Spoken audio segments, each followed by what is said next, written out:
of that superconductor, that is 78 Kelvin. H0 represents the critical field at 0 Kelvin temperature. That means at 0 Kelvin the critical field is 0.518 Tesla.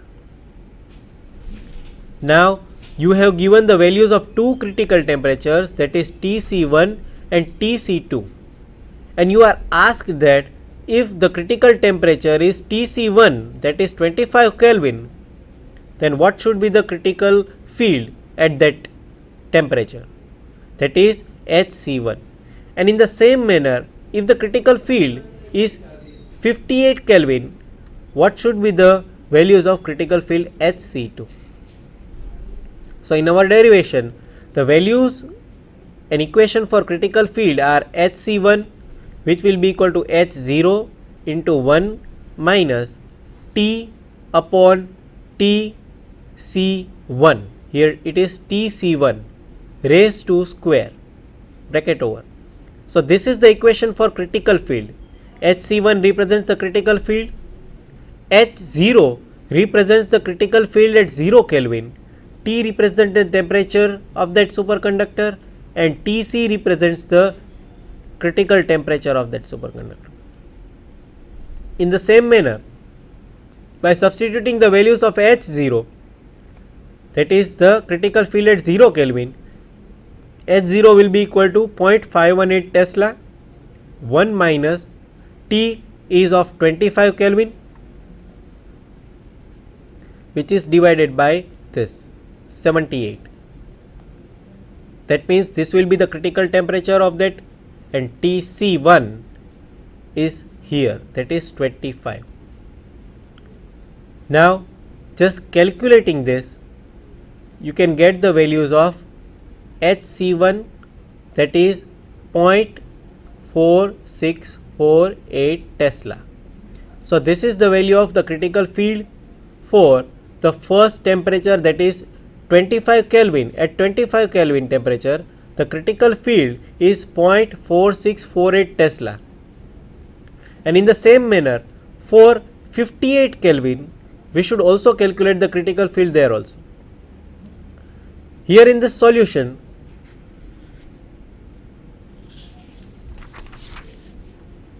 you can see here Hc2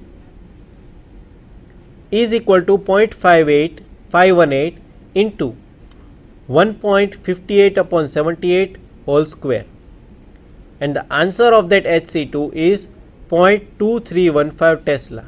That means at another temperature of 58 Kelvin, the critical field Hc2 is 0.2315 Tesla.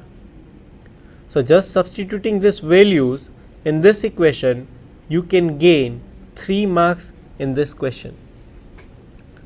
So this was the question which was asked from the topic of superconductivity. Let us move towards the next numerical. Here you can see that this question is asked from conducting materials. You are asked to calculate the thermal conductivity of copper. This question was asked in 3 marks. Let us read this question. Find the thermal conductivity of copper at 20 degrees Celsius with a free electron density of 8.48 into 10 raised to 28 meter inverse cube and thermal velocity of 1.1536 into 10 raised to 5 meter per second at 20 degrees centigrade. The thermal velocity of 1.1536 into 10 raised to 5 meter per second is at 20 degrees Celsius with mean free path of 28138 nanometer. So the mean free path is in nanometer. This question was asked for 3 marks. So let us get the solution of this question. Here you can see that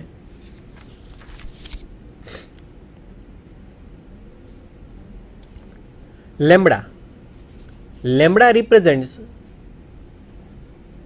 the wavelength, it is the mean free path which is given in the nanometer. Lambda represents the mean free path that is equal to 2.8138 nanometer. In the same manner, the velocity is equal to 1.536 into 10 raised to 5 meter per second, and K represents the thermal conductivity. K is equal to, we want to calculate this K, that means K represents the thermal conductivity and N represents the density of free electron inside the conductor. Actually, this density of electron is given to us. The density of electron is, here you can see that 8.48 into 10 raised to 28. So this is a mistake here.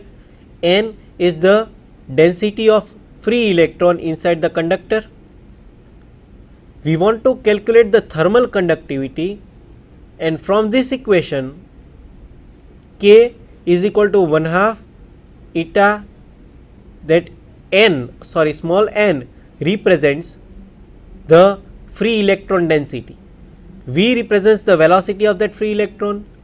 Kb represents the Boltzmann constant, and in the same manner lambda represents the mean free path of that electrons inside that conductor.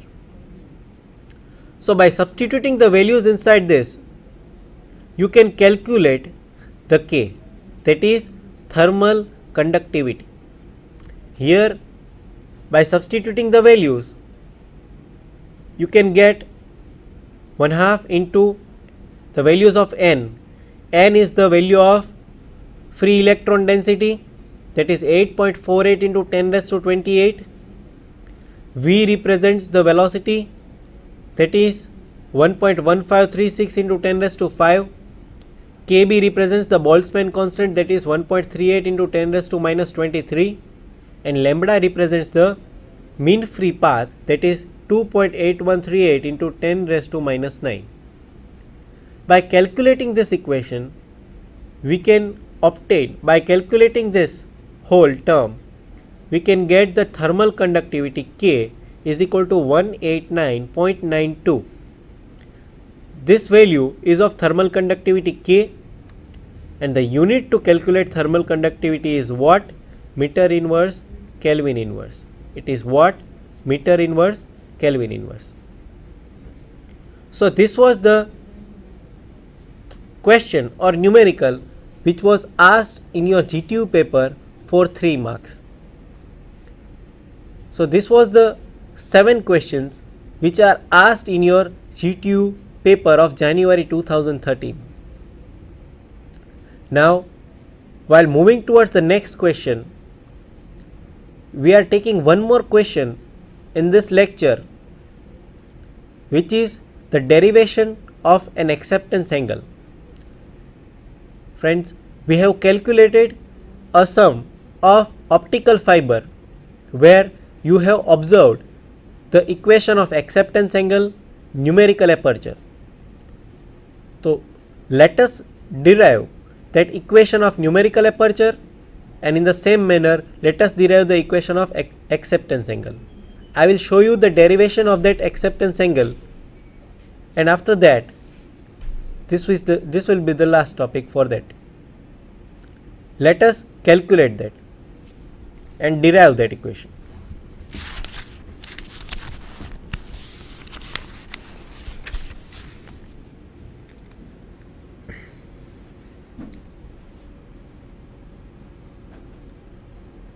You can see here a diagram of an acceptance angle.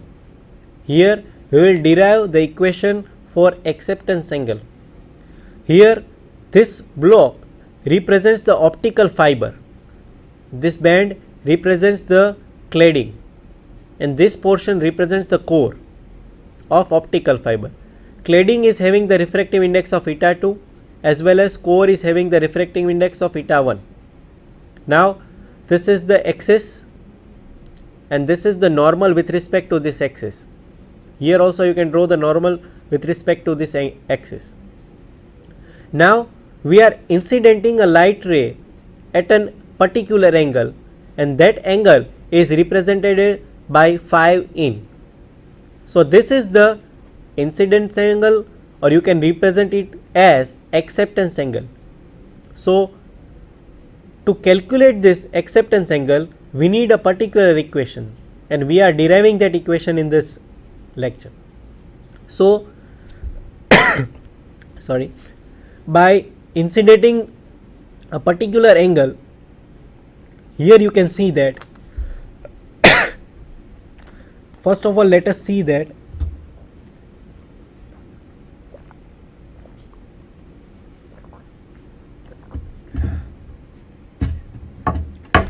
here we can see that incidenting a particular light at a particular angle, when this light travels through this medium of different refractive index, here this medium is of air. Here you can see that eta 0 is the refractive index of air, and refractive index of air is equal to always 1. So when this light traveling from the medium of air to the medium of core, refraction of that light takes place. So when this angle is incident at a particular angle, it will get reflected and travel towards the interface.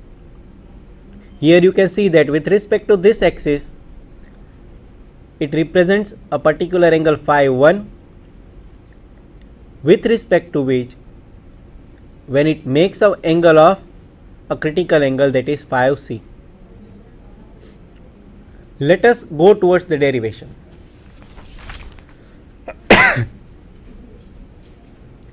Here you need to apply is a Snell's law for to external angle of incidence.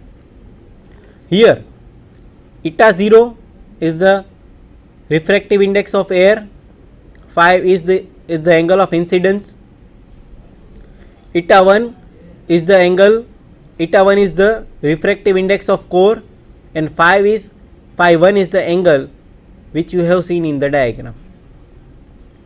We know that phi 1 is equal to 90 minus phi c.